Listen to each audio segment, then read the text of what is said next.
A gente continua falando sobre política na Assembleia Legislativa em Teresina. Hoje foi realizada uma audiência pública na Comissão de Constituição e Justiça para discutir com os professores o Plano Estadual de Educação do Estado. Pois é, a gente vai conversar agora com o repórter Marcos Teixeira, ao vivo, que vai trazer os detalhes aí desse assunto. Marcos, boa tarde para você.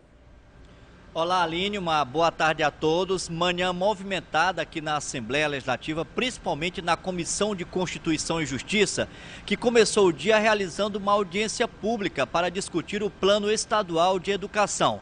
Nós vamos, inclusive, aí mostrar agora imagens dessa audiência pública. Participaram representantes dos trabalhadores em educação, professores, técnicos do governo e os deputados que integram a comissão. Esse projeto do Plano Estadual de Educação já está aqui na Assembleia, encaminhado pelo governo. Ele estabelece um conjunto de 20 metas para ser implementado nos próximos 10 anos. Só que os professores não concordam com alguns pontos, apresentaram hoje aqui esses itens, como, por exemplo, querem elevação dos gastos com a educação de 25% para 30%, eleição direta para gestores de todas as escolas, implantação do plano de cargos e salários em até 1 ano e concurso público nos próximos 3 anos, para que dessa forma 90% dos trabalhadores em educação sejam concursados.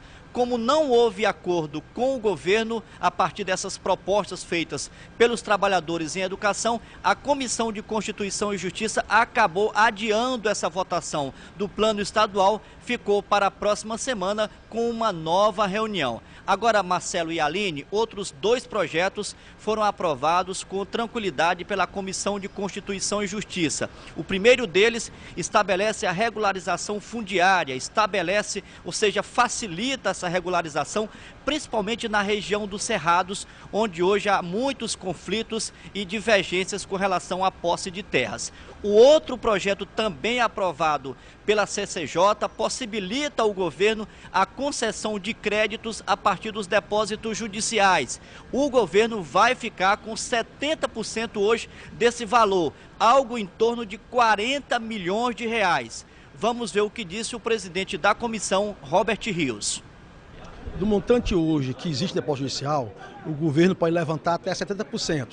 30% fica num fundo e, à medida que as ações foram sendo resolvidas na justiça, os donos desse dinheiro vão levantando esse dinheiro.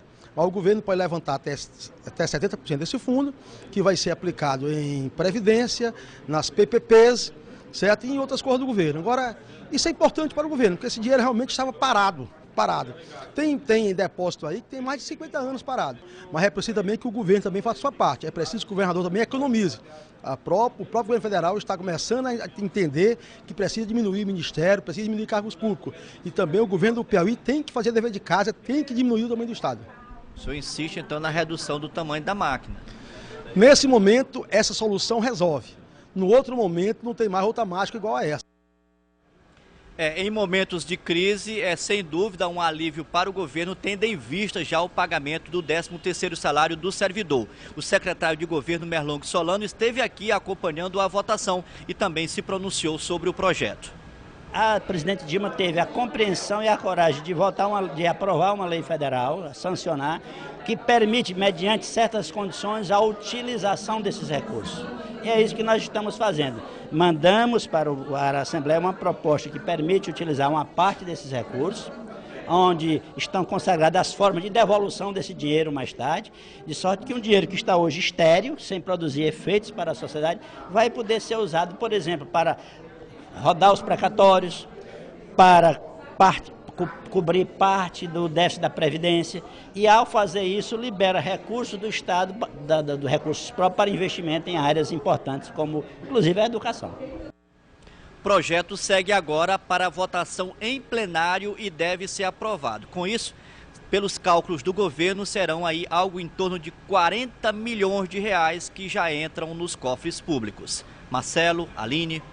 Obrigado, Marcos. Qualquer novidade, só chamar a gente que a gente abre espaço para você.